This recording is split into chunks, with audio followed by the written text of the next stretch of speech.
High বন্ধুরা, সবাইকে শুভ সকাল। তো দেখো, আজকে সকালবেলা মাসি শাশুড়ি এসছে। তো ভাবলাম কি করব, ভাত করব এত সকালে। তো তাই দেখো, আজকে রুটি আর একটু বরবটি আর কুমড়ো দিয়ে একটা সবজি করব আমরা। তো তার জন্য বরবটিটাকে আমরা কেটে নিয়েছি, আর কুমড়োটাকে দেখো বেশ ছোটো ছোটো ডুমো ডুমো করে কেটে নেব।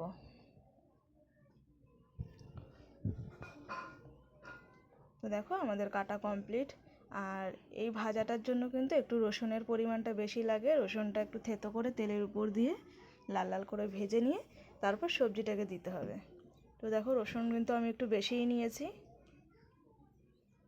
আর এর মধ্যে সামান্য পরিমাণে একটু কালো জিরা দিয়ে দিয়েছি, আর যে রসুনটা আমরা থেতো করে রেখেছিলাম সেইটা আমরা দিয়ে দিলাম। তো দেখো, আমাদের লাল হয়ে গেছে রসুনটা। এবার আমরা সবজিটাকে ঢেলে দেবো। আর এর মধ্যে আমরা নুন, হলুদ আর লঙ্কাটাকে দিয়ে আমরা একটু ঢেকে রাখবো। আর এদিকে আমার মাসি শাশুড়ি রুটিগুলোকে বেলে দিচ্ছিল। আর আমি দেখো এদিকে রুটি ভাজছি আর সবজিটাকে ভাজছি। তো দেখো, সবজিটা প্রায় আমাদের ভাজা হয়ে গেছে।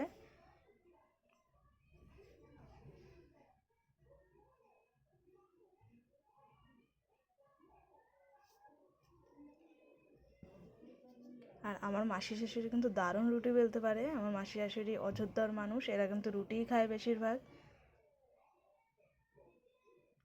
তো দেখো, আমাদের ভাজা আর রুটি করা কমপ্লিট। তো এখন সবাই আমরা খেতে চলে এসেছি। ওদিকে দেখো, তোমাদের দাদাভাইকে রুটি দিচ্ছিলাম।